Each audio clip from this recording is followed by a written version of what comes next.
Je m'appelle Dr Anwar Mirza, je suis médecin à Paris.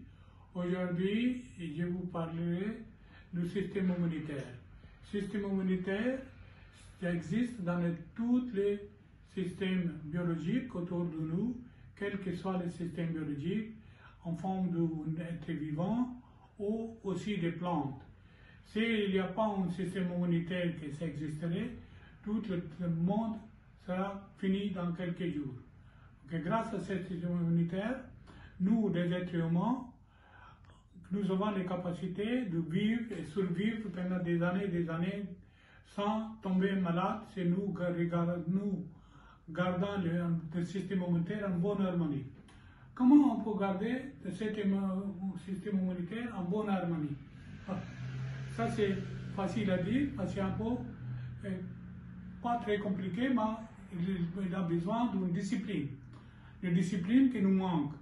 Nous sommes trop gourmands, nous sommes trop en été, on exagère beaucoup avec certains éléments que nous mangeons tous les jours, en pensant que tout va bien pour nous, que ça me fait du bien, ça ne me fait pas du bien. Nous avons commencé à penser que notre instinct en dit, on mange ça, ça fait du bien à moi. Tandis que dans le système immunitaire, il y a certaines informations génétiquement aussi dans l'origine où nous sommes nés, grandis depuis milliers d'années. Ça, c'est en réalité très important à comprendre. On ne peut pas donner, par exemple, un Esquimau des bananes qu'il n'a jamais vu. Alors donc, ça, un système immunitaire sera crôlé et il sera des effets néfastes sur lui. C'est pareil pour un Touareg, c'est pareil pour un indigène australien qui ne peut pas donner à lui certains éléments qu'il ne connaît pas du tout depuis milliers d'années. Alors donc voilà, c'est des études que nous avons fait depuis des années sur les gens, des populations qui sont immigrées dans d'autres continents et d'adopter en réalité lentement l'alimentation qu'ils n'ont jamais connue et leur système immunitaire va en déficit. Comment il faut renforcer le système immunitaire? Ça c'est le problème. Le système immunitaire se renforce d'abord avec une alimentation biologique, organique, qui contient toutes les substances, les microsubstances, les nutriments, les vitamines, les aliments rares, comment dire, les zinc, magnésium, calcium, etc. Ce sont des choses indispensables, comme par exemple le fer par les femmes, par exemple aussi le calcium par les os. Ce sont des choses qu'il ne faut jamais négliger, que non, nous avons suffisamment dans notre nourriture. Il y a certains endroits qui sont vraiment carencés en ce type d'éléments que j'ai cité tout à l'heure, les aliments rares, comme on dit, trace elements en anglais. Et donc, pour renforcer le système immunitaire, encore j'ai dit, d'abord c'est alimentation.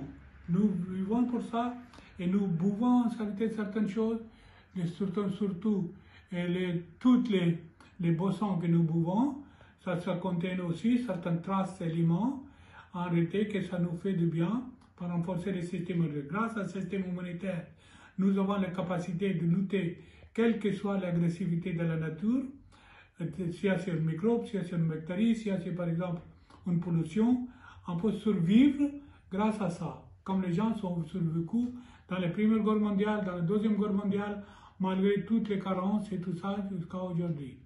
Ok. Alors, pour renforcer le système immunitaire encore, il y a dans les plusieurs méthodes. Comme nutritionniste, je conseille aussi, s'il vous plaît, vous ne cuisinez pas, vous ne brûlez pas les graisses qui sont fragiles longtemps dans votre repas. Quand vous brûlez trop, ça donne en réalité mauvaise graisse qui abîme notre intestin. Ça peut abîmer aussi les graisses qui ne sont pas du tout très bonnes pour la santé. Ça peut abîmer indirect notre cerveau. Et le cerveau, quand il s'abîme, ça donne en réalité un signal sur les différents systèmes d'hormones. Et les systèmes d'hormones, quand sont perturbés, donc ça peut donner aussi l'effet néfaste sur notre circulation sanguine, aussi sur le rein, que ça peut en réalité provoquer certaines maladies rénale, comme on dit, eau de foie, eau de vésicule biliaire, qui sont des défendeurs de toute cette unité, système de biologie dans notre corps. Si cet organe sont, comme on peut dire, deviennent faibles, alors donc, grâce à ce système immunitaire, il renouvelle tout de suite les cellules, il renouvelle tout de suite, aussi tôt possible, tout ce renouvellement de cellules. Ça nous rajeunit de vie, ça nous donne de vie encore pour longtemps, que c'est, nous respecterons tout ça, on peut vivre longtemps sans souffrir, sans avoir beaucoup de pépins. De temps en temps, une petite maladie, une petite épisode de maladie, ce n'est pas grave. Mais je parle de maladies graves, à longue durée, des maladies du cerveau, des maladies d'Alzheimer, Parkinson, tous ces types de maladies, des cancers et tout ça, des maladies infantiles, aussi les asthmes, les allergies, que ça a été un peu soigné avec un peu d'intelligence, grâce à renforcer ce système immunitaire. Dans le système immunitaire aussi, on peut aussi faire aussi le drainage lymphatique avec un praticien qui est très capable de faire un drainage lymphatique pour éliminer les toxines que nous accumulons dans certains endroits, par exemple des os, dans les genoux, dans les articulations. Il faut stimuler ça pour éliminer. Aussi, ça peut aider beaucoup tout le monde, un type de yoga, un type de reiki, pour garder le corps, âme, l'esprit en harmonie, comme on dit dans la médecine indienne. C'est l'esprit, il n'est pas bon en réalité, il est malade aussi. Il rend malade le corps, c'est le corps il est malade, il rend malade l'esprit. Et donc, pour ça, on fait du tai chi, on fait du kung fu, on fait du yoga. Ce sont des choses qui amènent également une grande force, une grande vitalité à notre système immunitaire. Dans le système immunitaire, encore, le rôle aussi de l'exercice physique, c'est très très important. Parce que grâce à l'exercice physique, notre pH il devient dans l'acidifiant alcalin également. Il faut garder de temps en temps, il faut surveiller de temps en temps le pH de notre sang aussi. Est-ce qu'il est très acidifiant, est-ce qu'il est très...